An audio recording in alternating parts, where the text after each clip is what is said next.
This is the text-to-speech podfic reading of Under the Full Moon by NeonDomino.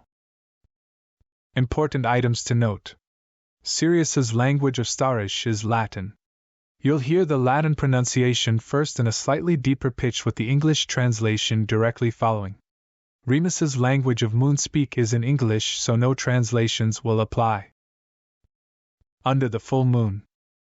Princeps adjectivate. The prince is still alive. People gossip loudly throughout the town about this news. There have been so many stories over the years about the missing prince who disappeared shortly before his 9th birthday. The younger members of society believe such a person didn't exist, but the rest know better. They remember the celebration when the elder of the princes was born. They tell the story to anyone who will listen, and they talk about the theories from the many years. The prince died. The prince ran away. The prince wasn't really the king's son and was sent away. But now they know the prince is there, in the castle. All thanks to the king firing a tutor so callously. The tutor got his own back though, confessing to people that he wasn't just teaching Prince Regulus, he was also teaching Prince Sirius, the missing prince. Hours later, the man quietly packed up his family and belongings, and with bags of gold, left town for what he happily claimed would be a better life. Quod princeps. What prince? He replied to anyone who asked for more about Prince Sirius. No one could get any more answers out of him before he was gone, but at least they finally knew the truth. They turned to the castle for answers. Ones that the royals ignored. King Orion sits at his desk, quill in hand as he considers his words. The truth is out about Sirius. Well, not the whole truth, but enough that it's a concern now. Enough that the people are demanding to see the prince for themselves, and Orion is quite desperate to find a solution. Sirius is the rightful heir, and this kingdom is steeped in tradition. They'll expect him to take the throne, no matter his disability or secondary gender. Orion will have to find an alpha willing to rule alongside Sirius, and he's doubtful that he'll be able to do so. There are alpha offers already, from the nearby kingdoms. Those were being considered for Narcissa and Andromeda, but the moment it comes out that Sirius is an Omega, he'll be expected to marry his son to one of these men. Some of the kingdoms have the old views of male Omegas. He doesn't want someone marrying his son who intends to treat Sirius like property. He doesn't want someone who could be cruel to him, and considering some of the kingdoms, he would never trust them with someone like Sirius. Hiding Sirius had been the best option, but now Sirius is of an age where he can marry. He's just turning 19. Even a long courtship is a bad option because eventually that wedding will happen and then Sirius will be on the path to becoming the next king of Black's Landing. And that's if the family doesn't come after Sirius. It was all well and good when Sirius was in hiding from the outside world. When he wasn't in line for the throne, the family didn't care what happened. But Sirius's blindness is a weakness in the Black family's eyes, and Sirius wouldn't last a year before someone comes for him. Maybe not even a month. With the amount of threats Orion can assume, Sirius won't stand a chance. Orion may be a cruel man, but he's done the best he feels he is able to. He can't protect his son anymore and now has to find an alternative option, even if it means sending Sirius away. He strides over to the map on the wall above his desk, his eyes searching. The map was designed based on Black's Landing as the central point. He just needs somewhere with a kind enough prince who is the only child in that family, which means Sirius would have to leave Black's Landing. But he can't find a single kingdom that is appropriate. None that owe him enough in the way of favors that could ensure Sirius's safety and best treatment. He starts to consider lords in his own kingdom, but quickly dismisses that. The people would still want Sirius on the throne.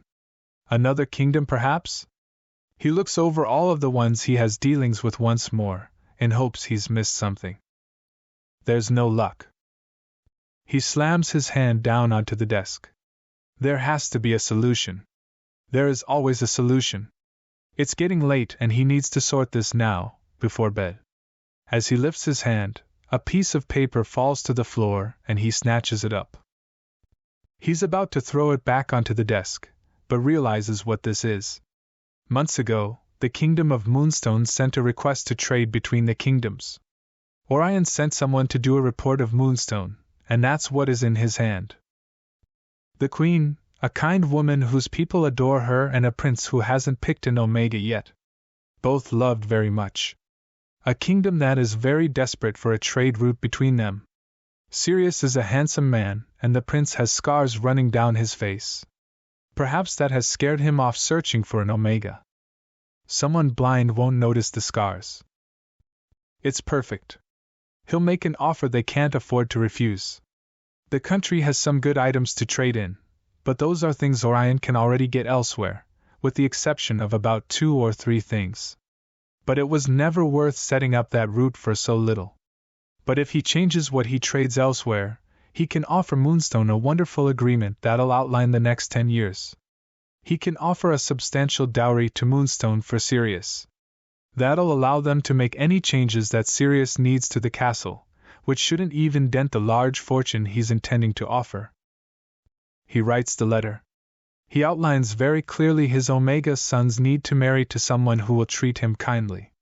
He talks about a potential trade route for years to come.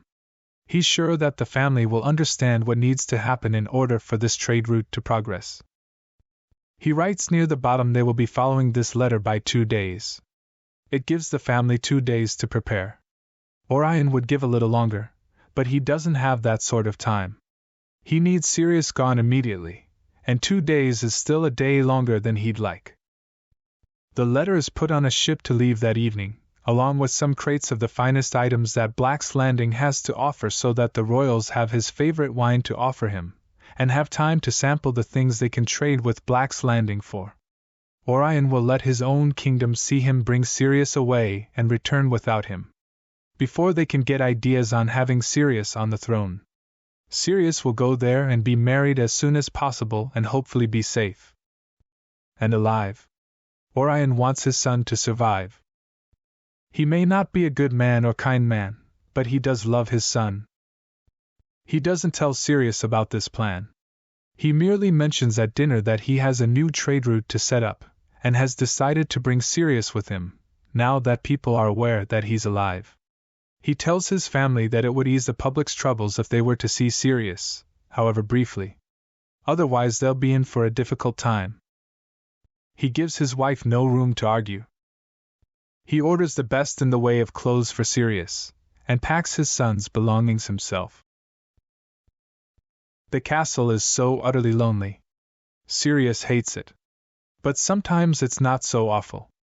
On the rare occasion that Regulus has some free time, he'll come to sit with Sirius. But other than that, Sirius has very little in the way of visitors. Once in a blue moon, his uncle and aunt visit with his 3 cousins. He loves these visits. Andromeda is so kind and takes time to sit with him and talk about everything.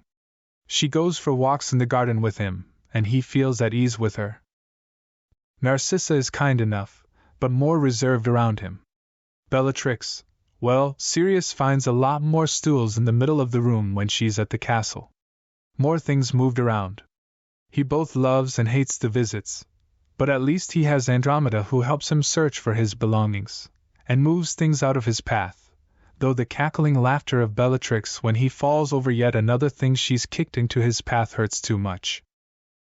But aside from that, Sirius is used to being alone. The staff are forbidden from interacting with the royals, so all attempts to befriend those close to his age has failed.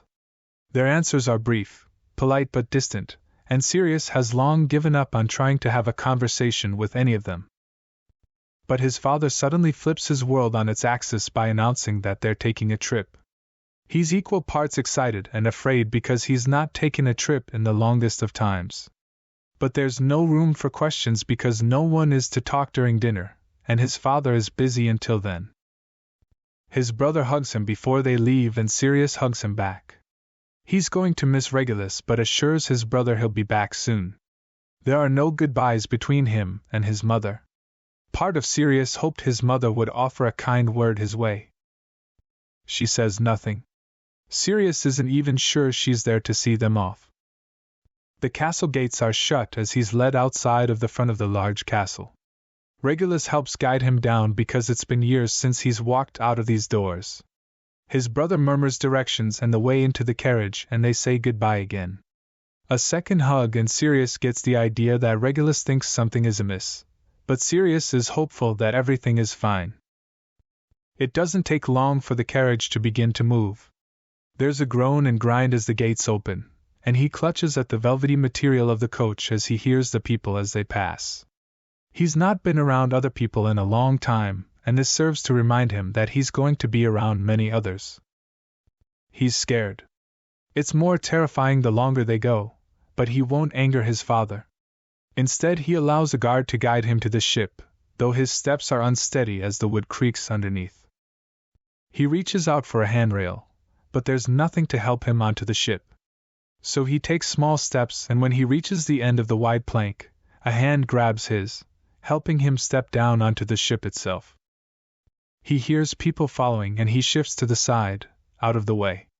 His hand finds the side of the ship and he feels a little more at ease as his fingers press into the wood. It's a little damp, but he doesn't mind that. It's solid and it gives him a little more idea of where he is. The guard will escort you downstairs to your room. Orion orders. The trip will take around 8 days, perhaps 10.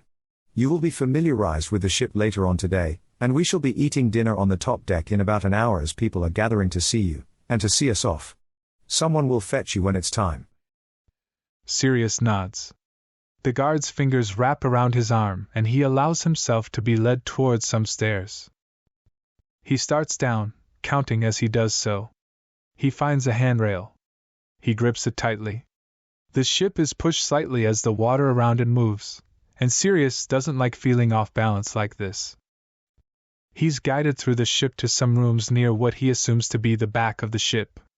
He makes his way over to a bed with silk sheets that feel horrible under his fingers because they remind him of home, and he lays down, ignoring the door opening several times for belongings to be brought in. There is noise all around him. People coming on and off the ship, people outside of the ship and the boards above him, creaking as people walk overhead. There's laughing and even the sounds of music, and Sirius smiles. It's scary, but it's an adventure. He's hoped to be allowed out of the castle for years, but the last time was before the accident, before he lost his sight. When he still mattered. His mother makes it clear on a daily basis, well, on the days she deems he's worthy to even hear her voice, that he doesn't matter. That if it were up to her, he'd have been cast out the day of the accident, when he became worthless. He stays there until he's summoned back upstairs. A guard tries to direct him through the ship, and Sirius stumbles twice. He hears his father snapping at the crew to keep the walkway clear for him, and feels a hint of appreciation towards the man. They head up onto the top of the ship and Sirius can smell the food. Stand by me and wave, Orion says, pulling Sirius towards the edge. Sirius puts a hand on the side of the ship and starts to wave. He hears people shouting his name, people cheering for him. People excited to see him, and he can't stop himself from smiling in the direction of the shouts. He stands there until he can't hear them anymore. The wind blows at his curls, but he doesn't care about the feel of the hair on his skin, or that his hair is getting a little damp. He feels welcome and wanted. It's a lovely feeling and a complete contrast to what he's used to. Queen Hope looks over the letter and frowns. It's a translation to the letter Orion from Black's Landing has sent, because the original is in Starish, which she doesn't know. Her advisor, Doria, waits patiently, having been the one to translate the letter for her. He mentions his son a lot. Hope finally says, looking up. Do you agree that he's asking for a marriage contract in exchange for a trade route? Doria nods. This is a difficult choice, she says. We can't ask this of Remus, but it'll do so much good for the kingdom. She lets out a sigh. What to do? Hope scans the letter again. We prepare for their arrival to start with, she says. There's no time to reply to this, they're on their way here. They could be here quickly if the weather and sea permit, so let's start with asking the docks to alert us should a ship from Black's Landing appear, so we can be ready to send the royal coaches. We have extra staff from tomorrow, ready at a moment's notice. Orion seems the sort of man that expects to have someone at his beck and call. If anyone is willing to endure that, I'll pay them double. Doria nods, making a note. From the reports, Orion only has one son, an alpha.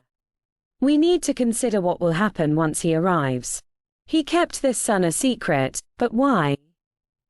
Do we know if that's one of the kingdoms that still hold Omegas in low regard? Hope asks. Perhaps he hid his son after realizing him an Omega. But you're right, Doria. If that's the case, we can't turn them away. Perhaps we can find a lord in the kingdom who'd be happy for this arrangement. Doria considers this before nodding. We should meet with them first. She offers. When they arrive, it won't be straight to business. There will be a period of rest after a long journey. When we meet this secret prince, we will maybe have an idea of who to introduce him to. Perhaps the king will accept marriage to a lord. Perhaps. Hope says. Should I keep this private? No. Remus will ask questions, and this affects him.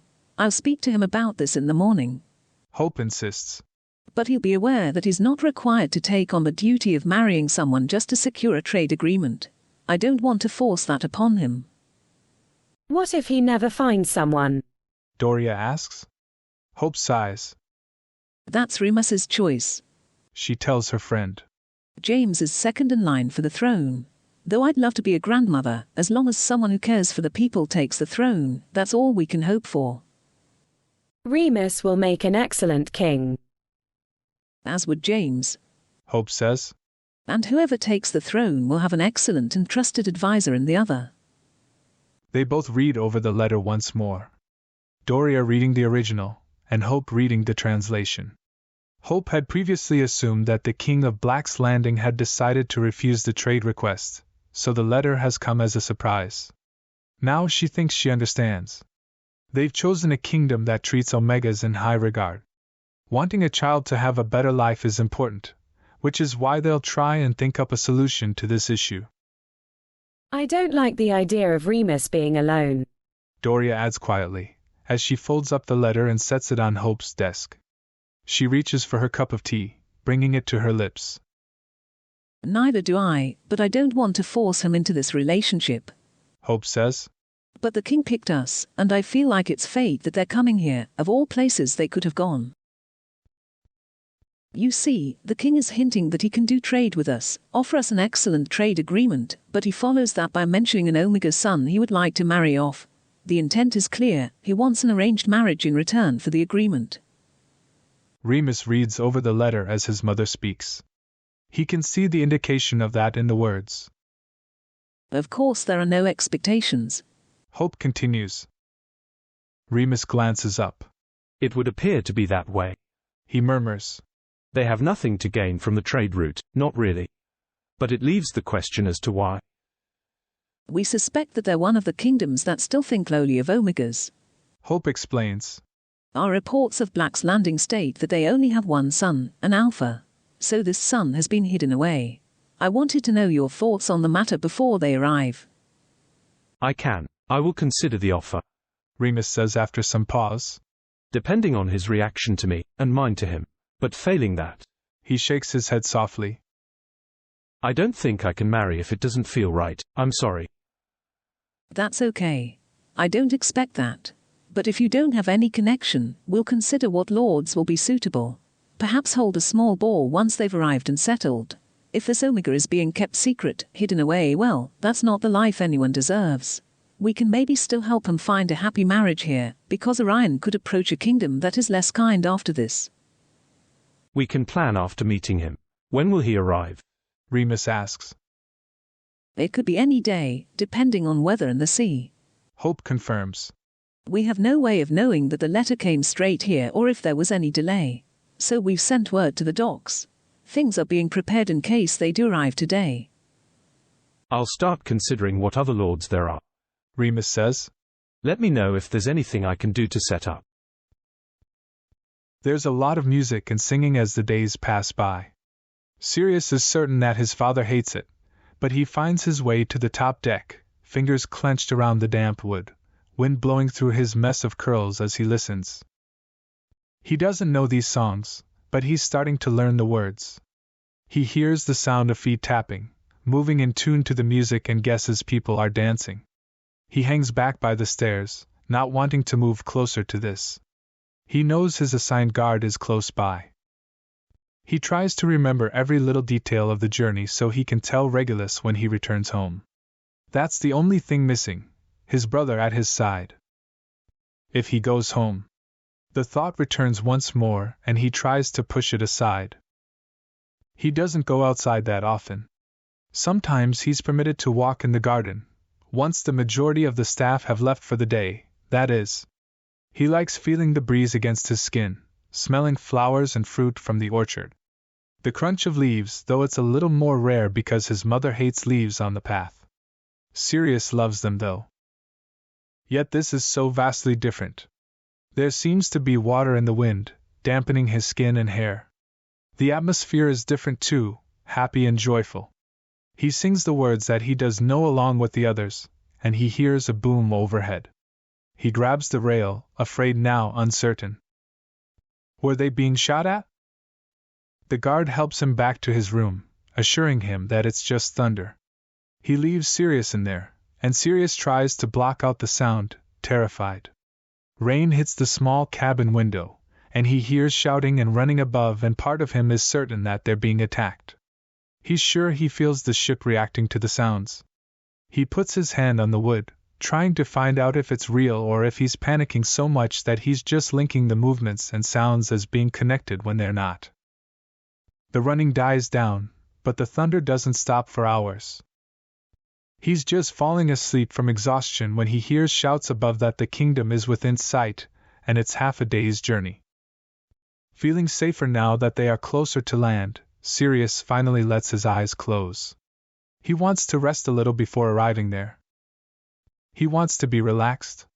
Showing weakness will anger his father. He lets the silk sheets slide to the floor once more, as he climbs under the warm covers and closes his eyes.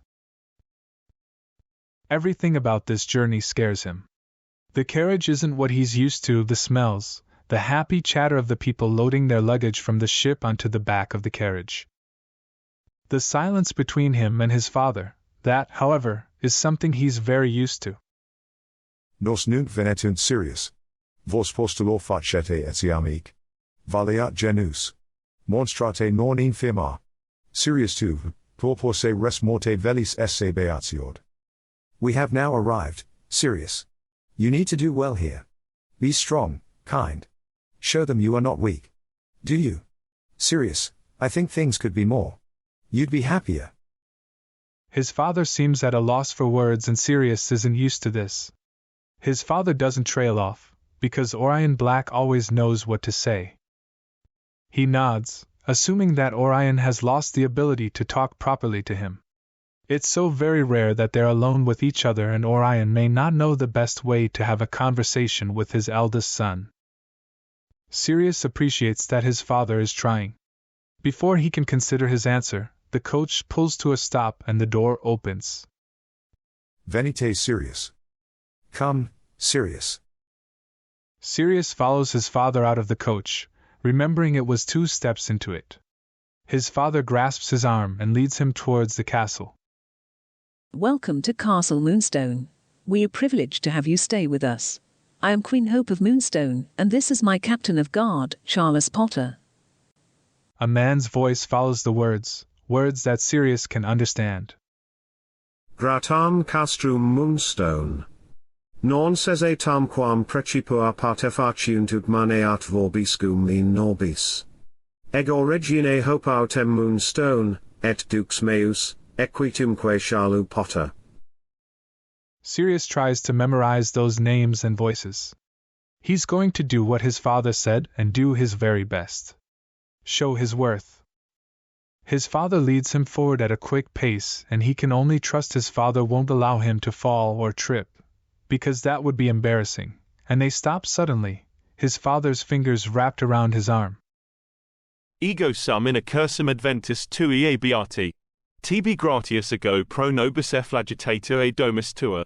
Sirius says in Starish. I am happy to meet you both. Thank you for welcoming us both into your home. Charles murmurs in Moonspeak to Hope, and Sirius assumes he's translating the language. She answers, her voice soft and filled with kindness that throws Sirius, and Charles translates her words. You are very welcome. If there is anything you need, let me know at any point and I will see to it that you get it. Let's head inside. I'll have your bags brought to your rooms shortly. We were unprepared for you to arrive so soon, so they're still being prepared. Perhaps we can fix you both an early lunch whilst you wait.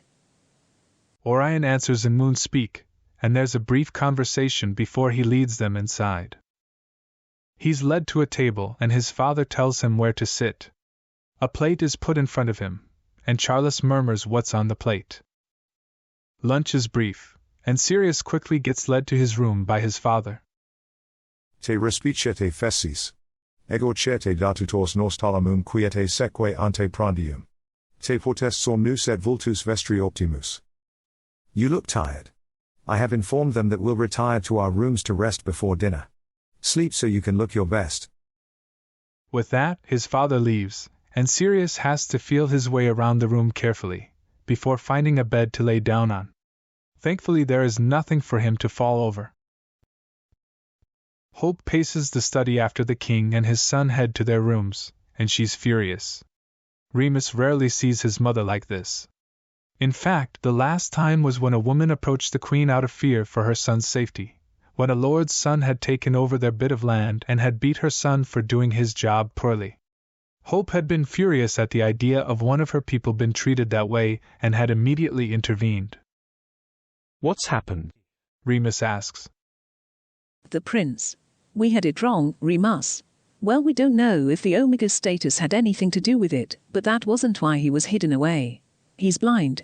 That man is ashamed of his son and is trying to quietly marry his son off. It makes more sense now. Sirius is first in line for the throne, so they want him out of the way so someone else can take it. That's horrible. Remus replies quietly, frowning. Hope runs her hands over her face in frustration. Part of me just wants to tell him to leave. I don't know if I want this trade route with him after this. It's sickening. I don't see how any parent can be ashamed of their child over a disability. This man disgusts me. I know you're not going to let him go back home though. Remus tells her. Damn right. Hope insists. That boy looked terrified. He doesn't speak a word of Moonspeak, only Starish, so he's got no one to talk to, and we had to quickly change his room around.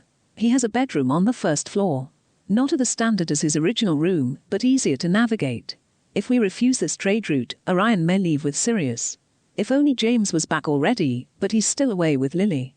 Remus, what do you think? We continue with the plan. We meet with Sirius properly and get to know him and offer an alternative. He says.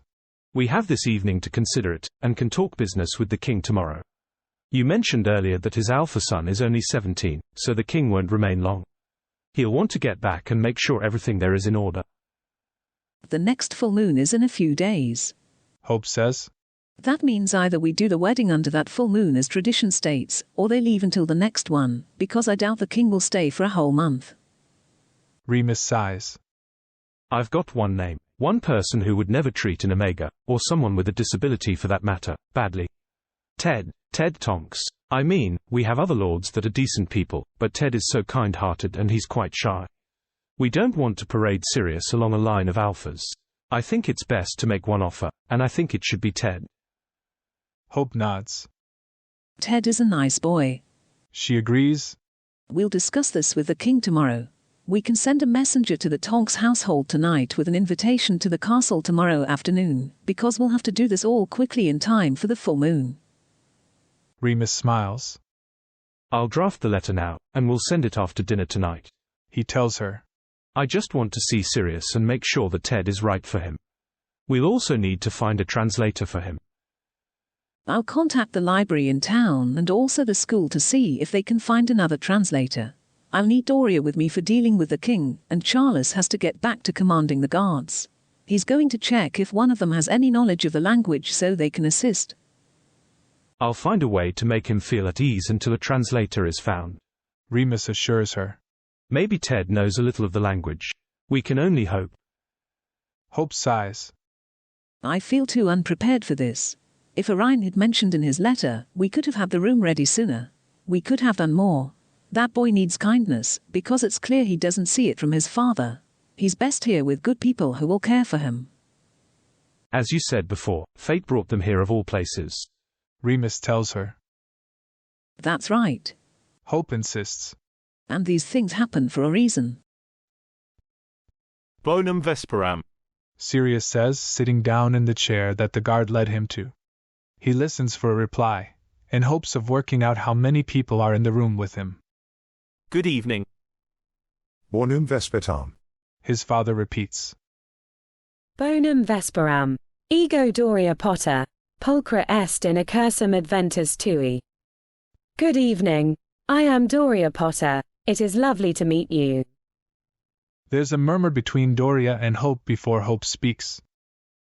Bonum vesperam. Good evening. Sirius assumes that she's saying the words in both his language and hers.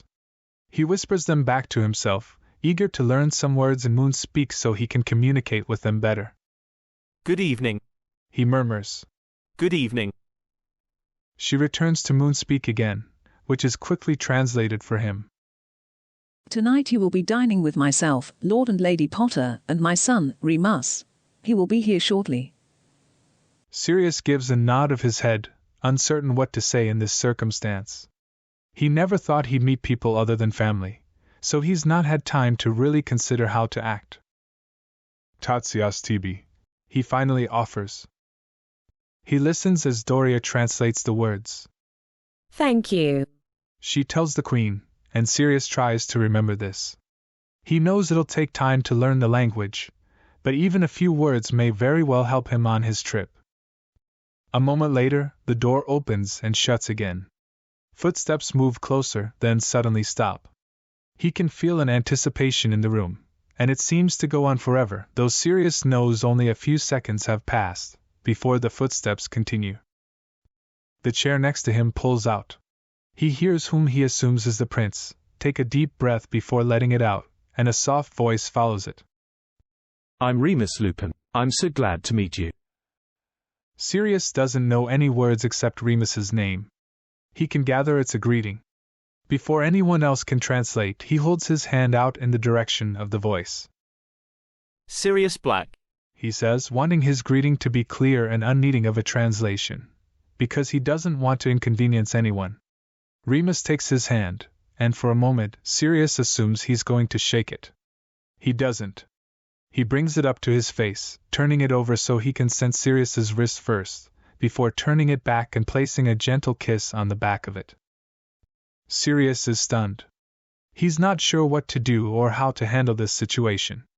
But it feels nice, and there's just something about Remus's voice that grabs his attention. He can't help but smile. Remus holds his hand for a moment longer, before slowly letting go. Sirius withdraws his hand. I hope your stay here is happy, and I'll help where I can. Remus says, though Sirius doesn't understand the words in the slightest. He's unable to resist. He takes a deep breath himself, and is overwhelmed by the most amazing scent ever. It's calming and it makes him want to reach out for the Alpha Prince, but he resists. He hasn't even had a moment to look at the prince and king before the most amazing scent makes him stop in his tracks. He freezes, his head turning in search of the scent, and his eyes fall on the prince. He's lost. He's barely aware of even walking over there, taking the seat next to Sirius, and he takes a moment to scent the prince officially, before placing a kiss on his hand. The prince looks confused, as though it's not the custom in their country, but Remus realizes that this is perhaps not the case. He thinks maybe Orion hasn't explained this sort of situation to Sirius, to tell him how to deal with scenting and suitors, and he holds back the anger, because Sirius would be relying on these other senses. And due to the amount of people, unknown ones that he can't understand, Sirius may get upset and confused, and Remus has no intention of adding to that. He does, however, glance at his mother. I may not be sending that letter after all, he says. She nods, smiling as she watches. Remus glances back at Sirius, and slowly lets go of his hand. And when Sirius breathes in and smiles as the scent hits him, Remus is sure that he feels this too. The scent of the perfect mate. Soulmates or true mates for those that believe in them. And Remus didn't believe before. Not until now. With fate bringing Sirius this way, only for him to find that this Omega is his mate, fate brought his soulmate to him. Orion looks between the pair, before his gaze moves to Hope. In slightly uncertain moon speak, he offers. I believe we can discuss this tonight? I'll discuss further with my son tonight, and we can talk to you about it in the morning. Hope informs him. Orion nods briskly and turns to the food set in front of him, and Hope gives Remus a questioning look. He can only nod his head. He has no doubts now. He puts a hand on his chest, hoping to indicate to his mum what this means. She barely reacts, and Remus knows she's trying to put a front up in front of the king. She silently holds up 3 fingers and he understands and nods his head. The wedding will be in 3 days. It's terrifying, but he understands it's the best way to protect Sirius, and that thought alone helps him. He keeps an eye on Sirius, pushing the cutlery closer when Sirius reaches nervously for it. On Sirius's other side, Charles Potter quietly tells Sirius what food is on the plate and where, and Remus feels a sense of contentment. He hopes he can make Sirius happy here. He wants to talk to Sirius and find out if the other man feels a connection between the pair, but that can wait until tomorrow, when the contract is settled between the 2 royal families. Hope looks over the contract that has already been written up. She hates that Orion has presumed that this will go through, but the offer is more generous than she's ever imagined. And her son. Remus came to her last night, and told her that he's going to marry Sirius at the next full moon. They haven't had a chance to talk, but she saw the look on his face. Her son is captivated, and she's glad. She hoped for this, though would have accepted Ted as a good option. But ever since seeing Sirius for the first time, ever since getting the letter from the king saying they were coming to visit, she's felt protective over Sirius. Now she can treat him with kindness and make him feel welcome and loved. Like part of her family. She hoped for a trade route agreement of at the most 5 years, but this is a lot more than she expected. 10 years and with more goods outlined and at better prices. On top of that, the dowry with Sirius is substantial. It's probably what they currently have in their vault, maybe more. It's a small fortune. I understand that a lot of changes need to be made to help my son, he says. I know you think badly of me, but his life is at risk if he stays at home. If he takes the throne in Black's Landing, his death is assured. I am not a good father, but I do love my son and I don't want him to die. If sending him far away is what it takes, and if an agreement to that scale assures that the kingdom has enough to make sure he wants for nothing, it's gold well spent. I do, however, insist that the wedding happen sooner rather than later. 2 days. Hope replies. It's a custom to marry under the full moon, and that's the next one. I started proceedings last night after talking to my son and gaining his approval to do so. Perhaps I think a little more kindly, knowing what you are doing to protect your son, and I can assure you that he will be happy here. Cared for. Loved. He'll be taken into a family and he will want for nothing. It's why I chose you. From the reports that came back, you're good people. Your people love you. Orion sighs. This is what my son needs. In 10 years, I won't be king and my son will be, and with his brother here. He'll extend the trade agreement without question. He will be the one to miss Sirius, the one who is protective of his brother. But even he can't protect Sirius from the rest of the family. Who would kill him? Hope asks quietly. Should I have more security at the docks in case? Orion shakes his head. First and foremost? Probably his mother. He lets out a tired sigh as Hope begins to sign the contract between the kingdoms. My brother, his daughter. My family is large and disability is weakness. They won't allow weakness on the throne. Our views on disability are very different. Hope tells him, pushing the parchment over to him, and watching him sign. His own mother feels that way. Well, he'll find a second chance here. I can only hope. Orion tells her. He watches as she signs the second copy, and he reaches for it. What would you do for your son were he in danger? I would stand between him and that danger and offer my life to protect him. She says without having to think about it. Sending him away would not be my first choice. Our views on what is a threat is also very different. Orion points out, a wry smile on his lips. For Sirius, he has no way to defend himself whilst threats from at least 3 angles come at him. Maybe even more. They don't want him to run our kingdom, so there will be no threat following him here. He's safe in your care. He'll be alive. Hope rolls up her copy of the contract. That concludes business. Unless there's anything else, I should get back to this wedding. I believe my son is interested in speaking with Sirius at your convenience. Orion nods. Where can I find Remus? He'll be waiting in the sitting room if you can bring Sirius to him. Or bring Remus to Sirius. We will be looking for Sirius to have his own guard, his own translator and tutor, and anyone else that can assist. We'll find a way to help him learn the layout of this castle easily. But I have to start planning on how to do all of this. She pauses. Sirius's next heat. Orion frowns. I believe he had one not long before we left. He says after a long moment. Though I'm unsure. We'll make arrangements. Hope insists. I just wanted to know whether there was a chance of it hitting on the wedding day. The scent of a compatible alpha could trigger it. Orion says, frowning because this discussion is clearly uncomfortable for him. Perhaps the meeting with your son in a moment will remain short, and we shall eat separately to him to ease the risk of this. Also, it would be best that I bring Sirius to your son, perhaps in the gardens where the air would help dilute the scents. I agree. I'll inform Remus before to meet you just outside of the main garden doors. I have our kingdom's traditional wedding outfit. Orion adds. We'll have a moonstone cloak made to wear with the wedding clothes you've provided. Hope tells him. Tradition is he wears a symbol of the moon for the wedding. Orion agrees and leaves to get his son, and Hope heads out to find Remus. You'll meet in the garden. She tells him. The wedding will be on the next full moon. I'll have a matching set of cloaks made.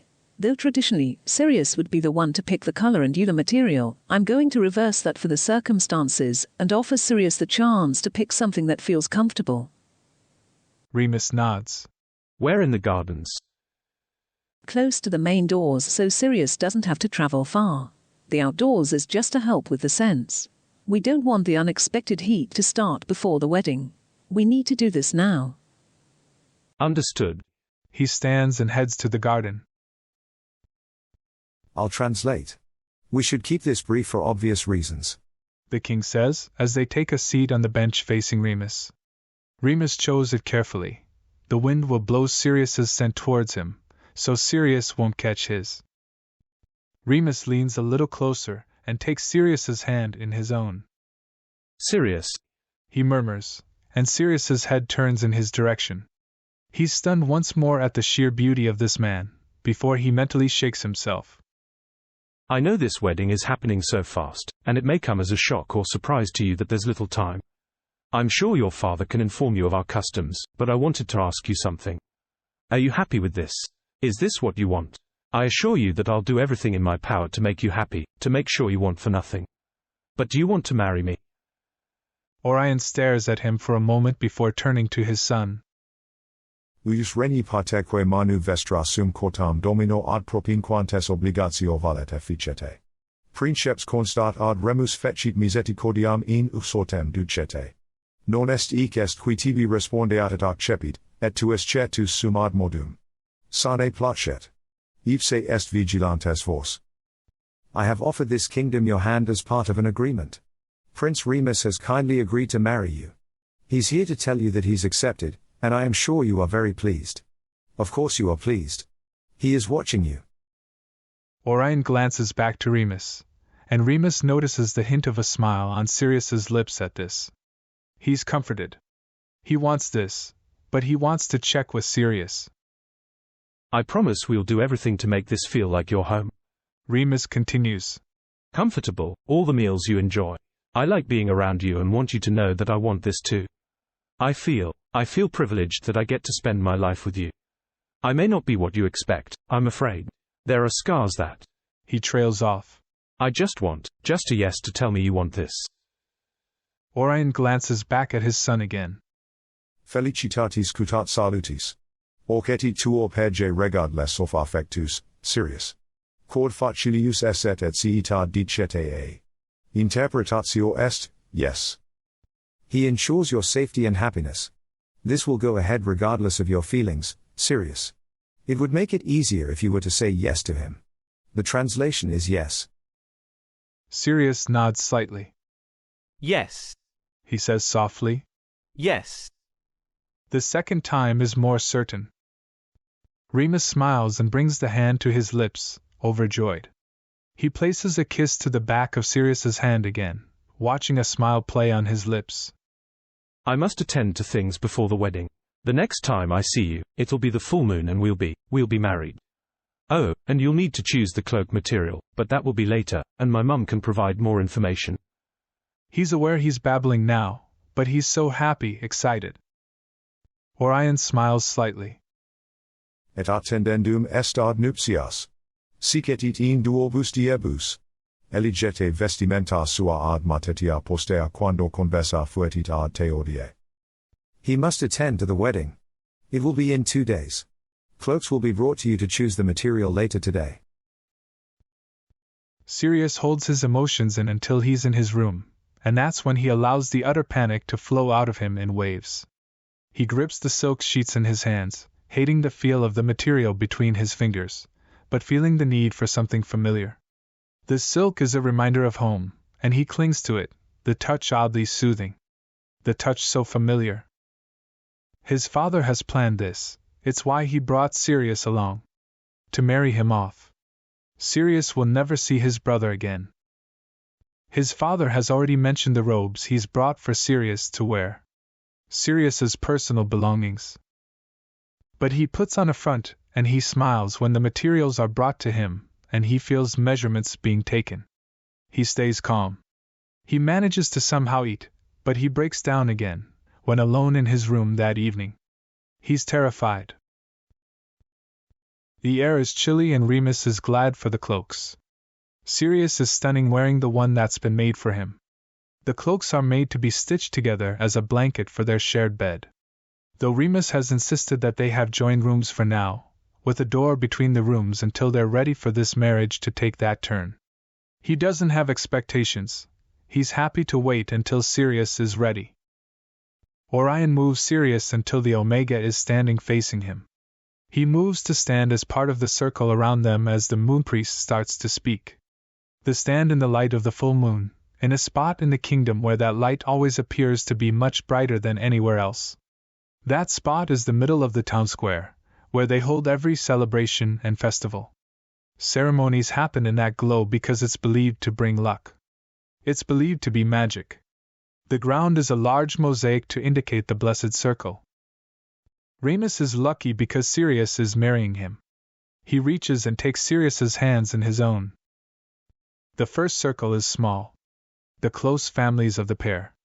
Orion stands for Sirius, Hope, the Potters and Remus's remaining grandparents stand there, each of them holding a silver candle to match the silver of the cloaks. Silver for soulmates, in their custom. A short distance away, there is another, larger circle of townsfolk that have come to watch the ceremony. They stand just outside of where the moonlight seems to hit. Their candles vary in color, all lights in the darkness. They murmur about the silver, their voices excited, but as the candles are raised by Hope and the other family members, the people all fall quiet. Remus reaches a hand up slowly, placing it on the side of Sirius's face, and Sirius leans into the touch almost desperately, and this hurts Remus. Because Sirius seems to crave any sort of touch, and perhaps he's not used to any of this. I'll do everything to make you happy, Remus murmurs softly.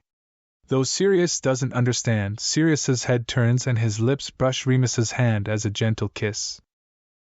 Remus is pretty sure he's in love with Sirius already. More than pretty sure. He's certain that's how he feels. The light seems to grow brighter around them, and the moonpriest's words make way for a soft chant that sounds like a hum. Sirius looks confused, but Remus's fingers gently stroke against his skin. Sirius's free hand slowly reaches out, finding Remus's face and running down his cheek. He pauses at the scars briefly, and Remus is scared that Sirius will change his mind, but there's another kiss to his hand and Sirius steps forward, closing the distance between them. He leans his head forward, his forehead resting against Remus's, just breathing in Remus's scent. Yes. Sirius whispers with so much certainty. Remus, yes.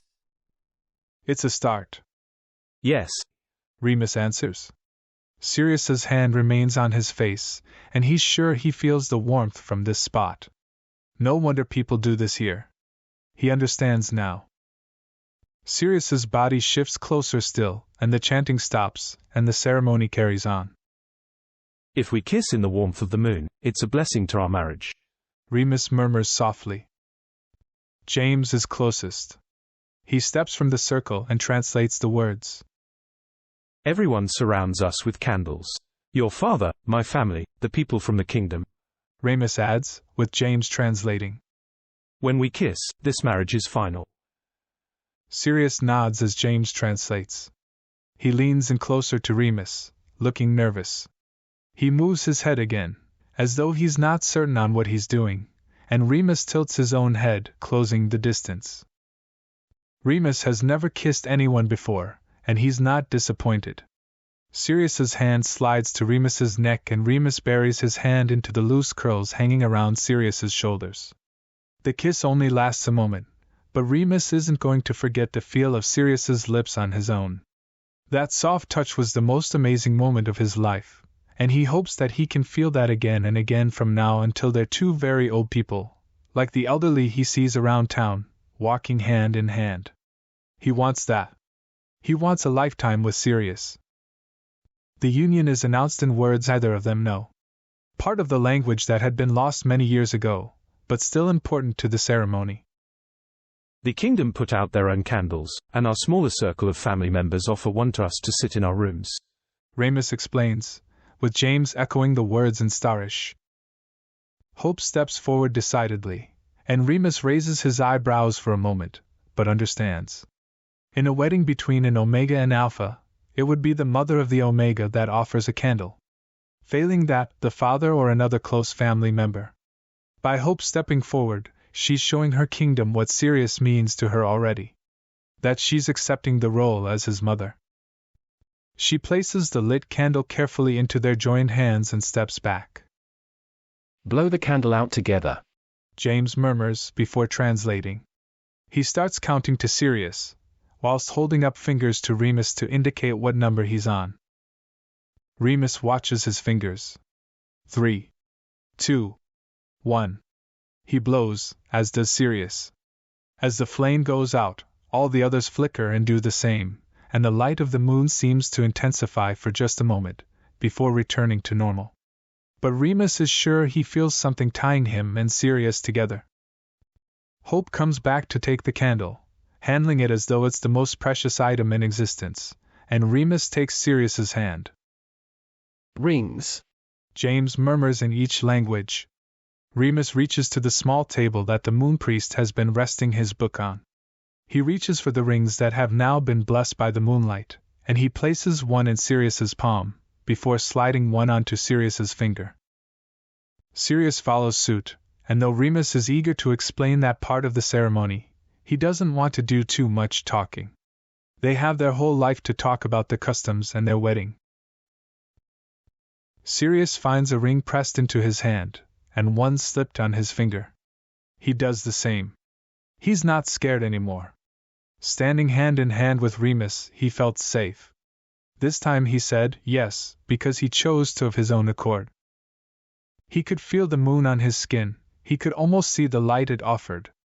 Every touch of Remus seemed intensified, and he feels something as the bond overcomes them. There is real magic in the air, and he loves this beautiful, strange, amazing ceremony as opposed to the ones back home. Ego T. Labenta, UT Sus. He says. I am glad that it's you. James translates, causing Remus to smile widely. And I have no words to tell you how happy I am in this moment, Remus says. James glances at Sirius. Itigor non sum felix quam tibi vetbar enoch momentor. Sirius's smile is so wide, it rivals that of Remus's. Okay. So there's attraction. Maybe he's been chosen by Remus to have children with him, because he's not sure what else he has to offer. Attraction is, well, he's never thought about whether someone would be attracted to him. He's never had to think about that, but the thought that Remus would look at him and feel anything it's something. And the thought of having his own family, one that actually cares for him, loves him, is something that once seemed a dream. He can do this. Maybe even develop a friendship with Remus, even though these feelings have come about so quickly and intensely, and he craves so much more with this amazing alpha. But a friend, he'd love to have a friend. But he doesn't have much time to ponder this, because on the journey back to the castle, traditionally a walk, but Remus helps him up into a small, open-top carriage that is pulled by a single horse. Sirius's skin starts to burn. Remus's arm is around him, holding him close, and Sirius twists in his arms, trying to seek more of the scent. Remus pulls him closer.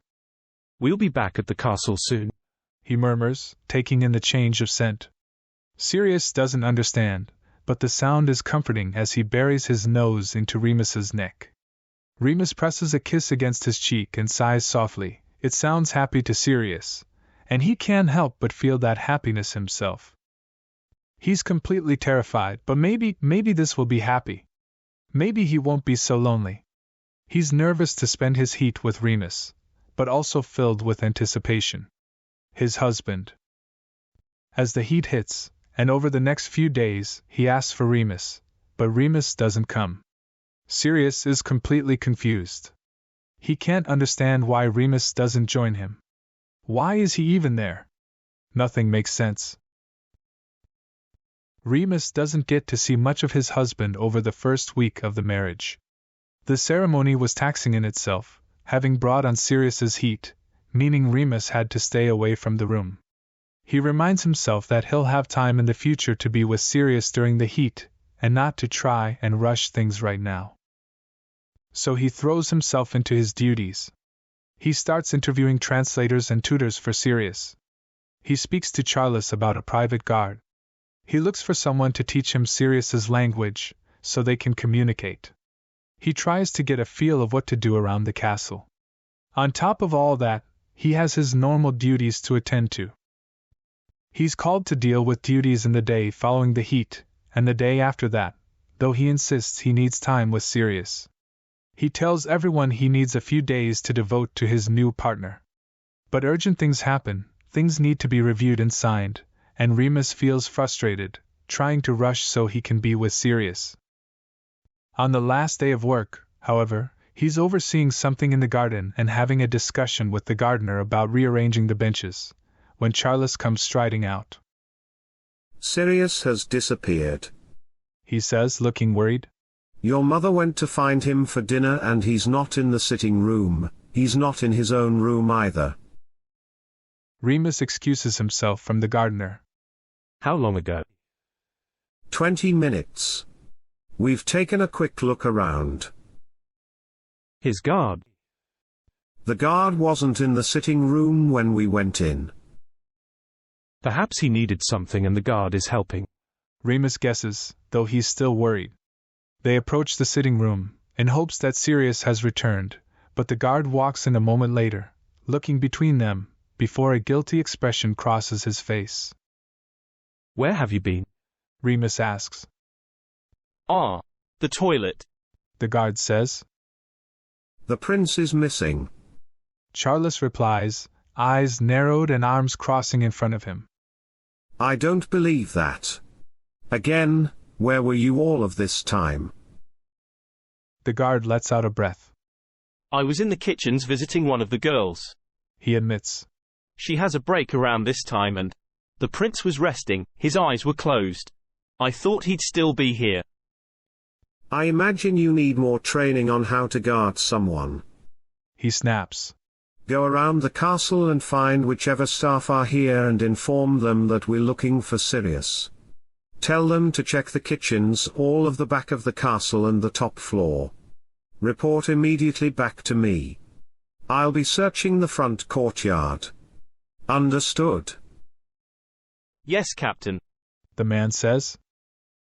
And tomorrow you will find yourself back in basic training, or find yourself a new job. Now leave. Charles tells him. The guard gets out of there fast, and Charles turns to Remus. Sirius can't be far. The gates will all be closed, so he's either in the castle or the grounds. You check the first floor, in case he's still up there. I'll send James to help. Me, your mother and Doria can start downstairs and outside of the castle. The staff can do the rest.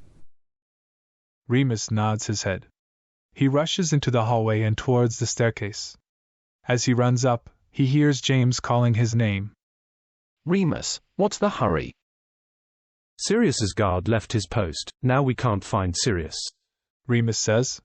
It's my fault. I kept getting distracted by duties. I should have been with Sirius today.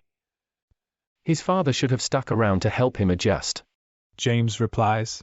You've been trying to get everything organized for Sirius. No, I should have been there. Remus insists. We're to check the first floor. James rushes up, and he follows the handrail around the upstairs, towards the far door. Remus moves to where the bedrooms are, and opens Sirius's door to look inside properly in case he was missed the first time, or in case he's returned since it was last checked. The window is wide open, with the heat sense still slightly lingering. Still, he glances around, but Sirius is not in there. He walks towards the bathroom and glances in, but that too is empty. He checks his mum's room too, before moving on to his own bedroom. That's empty too, though he does notice some books on the floor. He leaves them for now, closing the door and turning back. He goes back to the stairs and down the hall, the other way from James, and he begins to open doors one by one. It's 2 doors from the top of the stairs that he finds his husband. The man is clutching the cloaks, fast asleep on a chair in the corner. Remus looks out of the room and waits until James looks his way, before gesturing. James gives a nod and starts to go downstairs to alert everyone that Sirius has been found, and Remus turns back to the room. He walks over, and removes the cloaks from their wedding, and carefully takes Sirius's hands in his own. Sirius. Sirius jumps, pulling his hands away, but Remus takes them again, calling Sirius's name. It takes Sirius a moment, but he pauses, relaxing. Remus. He sighs. Remus tugs and Sirius stands and allows himself to be led out of the room. James is on his way back up the stairs now. Need help? Ask him what happened. James turns to Sirius. Norsum vultus ptorte. Quid accidit? We have been looking for you. What happened? Sirius's shoulders slump. Ego investigatio Remus. Non ante ad malazar, sed non intelligere. A iterum interrogavit me, inventus sum ego solus. Cogitavi Remus questus esset mihi, a silurunt. Venit autem nemo diutisime veni invenient me. Ego sum, ubi inserta. Ego aestus voluit in hac cathedra expecter. I was searching for Remus. I asked the guard earlier, but he didn't understand. When I asked again, I found I was alone. I thought he was getting Remus for me, so waited. But when no one came for the longest time, I went to find him myself. I am unsure where I am. I just decided to wait in this chair because this room smells like him and perhaps he would return. I checked his room before getting myself a little lost. James translates the words back before replying. Ardestit gor Remus. Ut manducatet cum illor vis complebuntu espete el libertar me vorsit ad sans fetendum aparucis ortis. Remus is here now. Would you like to have dinner with him and spend the rest of the evening with him? I am free to translate for you both for a few hours. Sirius sighs and shakes his head, looking so unhappy that Remus has to move forward and wrap his husband in his arms. How do I fix this? Remus asks. There's more wrong here, James says. He glances towards Sirius again, whose fingers are clenched in the material of Remus's shirt. Placete. Quid arbent martetiam ptandior etimus pangorok. Bene? Tu enim ixu mus. Imamicus tuus non spetorisse, si vis? James requests. Please. Come have dinner and then whatever is the matter, we'll fix this. Okay? We're here for you. I'm your friend, or I hope to be, if you want. Sirius gives a slight nod and sighs once more. Non acicuitu, sequitu quaudix vorbis est ante antarial in similitudinem tribunalis. Nos ad sinistam, et ad dextar similitudinem tribunalis etit. There's a handrail in front of you that follows around to the stairs. We're going left, the stairs will be on the right. They go downstairs for dinner, and Sirius barely eats. James shakes his head when the others murmur about asking. But when they're satisfied that Sirius has had something to eat, they excuse themselves and the three retire for the evening upstairs, because there's so much to discuss. Pluto mi fortas assaia in domum suum. Quod enim opera non intellego est. Nescio quo non erite non indicabit, quod non possunt in rooms non possum. I think perhaps I should go home. I do not understand this place. I do not know where I should be and have not been told what rooms I can and cannot go to. James has agreed to translate all messages back and forth, and Remus paces as he considers the life Sirius left. It sounds so controlling. In the silence after his words, Sirius continues to explain further.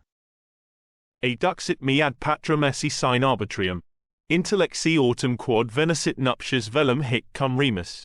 Circitu nimis crescente Remus, non est onus, a non vis eum. A erat assumpta esse attraction, satus in genere ad forsitan hic erat cum oi transirant. A venit istus hic cum vocavi, a non per se. Ego sum ut sufficita. Ego via sentire sola hic. Ego aestus non placet ea in domum suum. Father told me I must be married, without choice. But then I realized as I arrived at the wedding, that I would like to be here, married, with Remus. It became my own choice. But Remus isn't around much and I do not want to burden him. I assumed that there was an attraction, that perhaps I'm here to start a family with him, and my heat hit and he didn't come when I called for him. I am so confused. I feel really alone here. Can I just please go home? The words hurt. Before the wedding, the day in the garden, I asked your father to tell you things. That I want this marriage, that I want to make you happy. But I asked him to ask you if you wanted this too. I don't think he translated what we wanted to communicate. Remus begins. He pauses as James translates. This is my own fault. I put a lot of faith in Orion and in the assumption that you felt the same thing I did. When I first came across your scent, I was captivated, before even seeing you. Of course I'm attracted to you, Sirius. You're very handsome, but there's so much more to you than your looks. I want to know everything about you. I want to sit with you for hours just getting to know you. Of course I want a family to share your heat. I do want those one day. But that comes with time. Our wedding had to be under the full moon to be blessed properly, and that only left us a few days. He pauses once more as James relays the message. I want to build a proper relationship with you, and joining you for your heat wouldn't have been respectful. He adds. If you really want to leave, I won't stop you. But if you think you can be happy here with me, if you're willing to give me a chance. Remus stops pacing and moves to Sirius as James translates the words. Sirius, I'm falling in love with you. He murmurs. I'll fix this. He leans in slowly, his lips brushing Sirius's jaw. Sirius's head turns, his face burying in Remus's neck. Quia nescient quid facient. Non vis relinca Remus. Sirius says. I don't want to leave. I don't want to leave Remus. He doesn't want to leave. James tells Remus. He doesn't want to leave you. The next morning, Remus gets out of bed early. James has already rearranged both of their schedules, because this marriage is the most important thing. A conversation between the pair after Sirius fell asleep had them both agreeing that Sirius needs someone who can communicate with him. So James decides to step down from being Remus's advisor for the time being, and Charles and Doria agree to take over his duties, and Hope will take over Remus's, well, as much as they all can, whilst James and Remus take on the task of convincing Sirius to stay.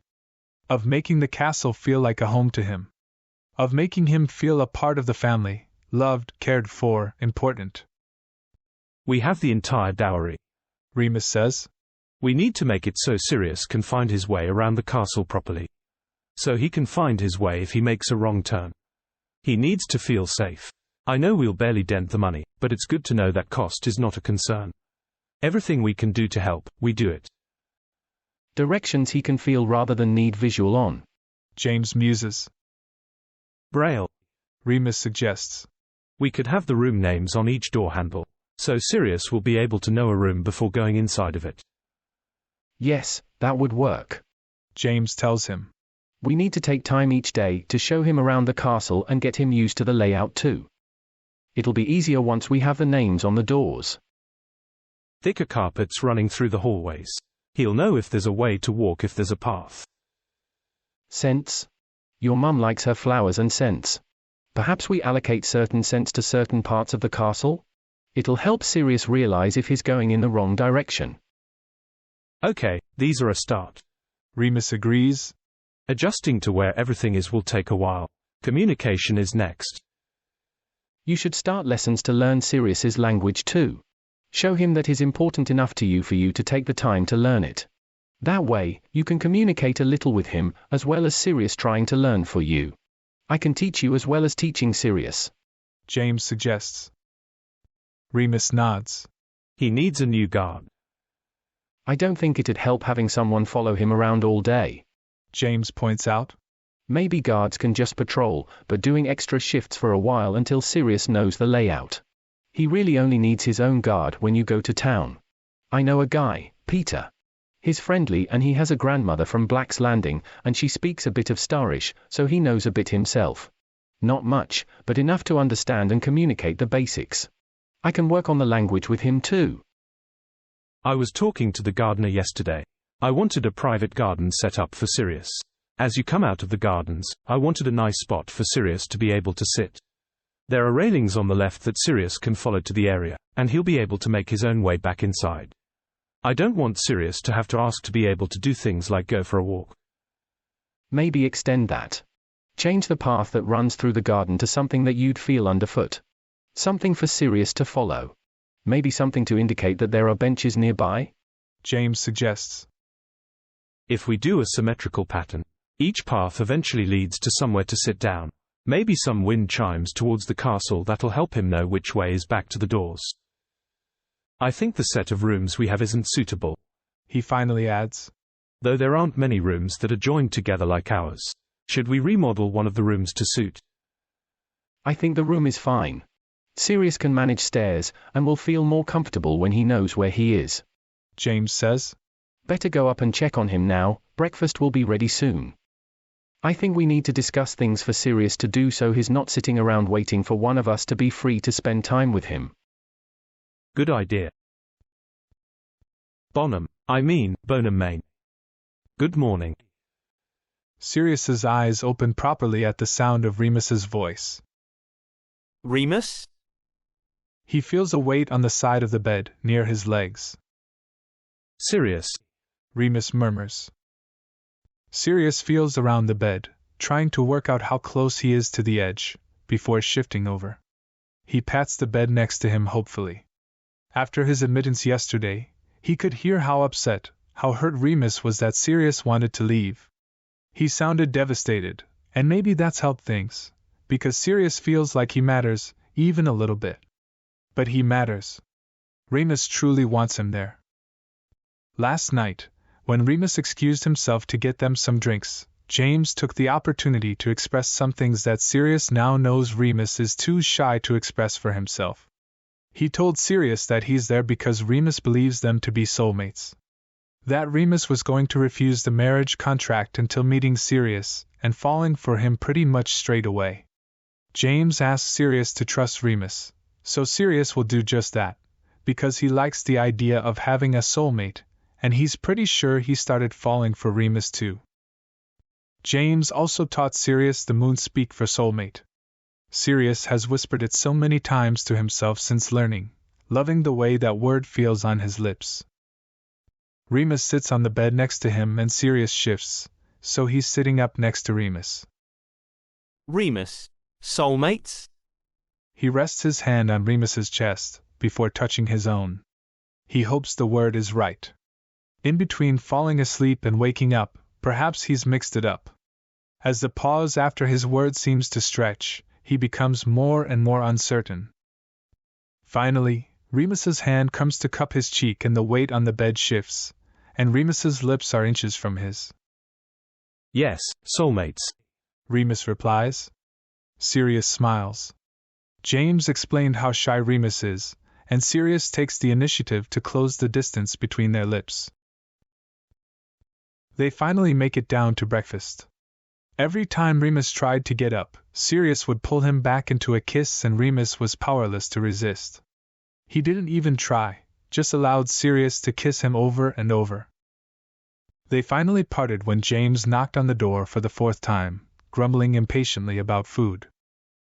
Me and James were brainstorming this morning, Remus says, as the plates empty. Ways to make the castle more accessible. James, on the other side of Sirius, murmurs the translations to him as Remus speaks. We're going to install thick carpets to all of the hallways. Something more noticeable underfoot, focusing on the rooms Sirius uses the most. That can be arranged. Doria agrees. Door handles. We'd like to try and put the name of the room on each handle. If that doesn't work, a small plaque on each door. That way Sirius will always know which room is which. The same with the handrails by the stairs. His mother nods for him to continue. Different paths and some wind chimes for the garden. Some of the benches to be moved. Sirius won't have to rely on having people bring him for walks. Remus insists. And maybe, rather than spreading the different flowers everywhere in the castle, we could focus the scent somehow. Like all the upstairs sleeping quarters could have one prevalent scent. Another area, another scent. Maybe an easier path into the orchard too. These are fine ideas. Hope agrees. Charles was considering some fighting practice for Sirius. Remus looks towards Sirius as James translates the words. Sirius nods eagerly. Perhaps we can go into town today and start looking for someone to help us. Remus suggests. The market is today. I think Sirius has spent a lot of his life cooped up in a castle, and how does he feel about going into town together? Sirius beams in his direction at the suggestion, reaching his hand out, and Remus takes it. He leans in, placing his lips on Sirius's cheek. I love you, he whispers. It's the thunder that does it. Sirius stumbles across the room, losing all grip on how many steps he should take, or where anything is. He trips, he bumps his elbow, and he takes a moment to find the door. He finds himself in the hall and curses to himself that he didn't go through the door that separated the two bedrooms. The thunder crashes again and Sirius keeps a hand on the wall as he moves towards Remus's room. He curses as he tries the door, only to find it locked. He knocks. Remus? He hears a creak from inside the room. Another crash of thunder. He's scared. He can't breathe.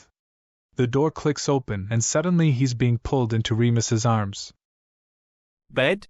Sirius whispers, trying out one of the words he's learned recently. We will share. His voice is shaking and he clings to Remus as the next roll of thunder booms.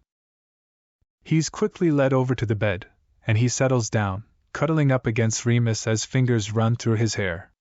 The arms tighten as the thunder bangs, and Sirius jumps each time, but having Remus there helps.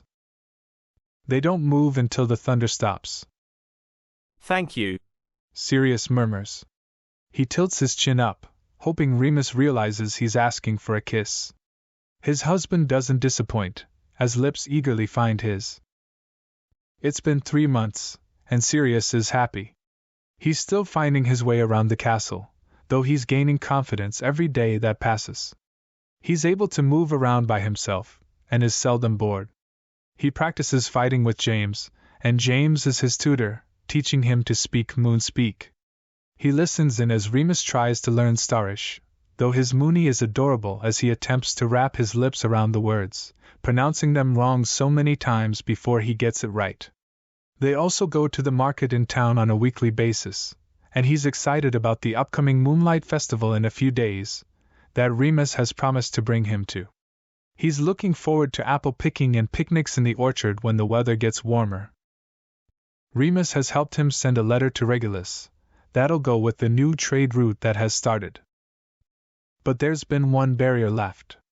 Neither of them know how to move forward in the relationship, but Sirius is in Remus's bed and he feels brave. He's learned the moon speak to tell Remus one thing he's wanted to say for months.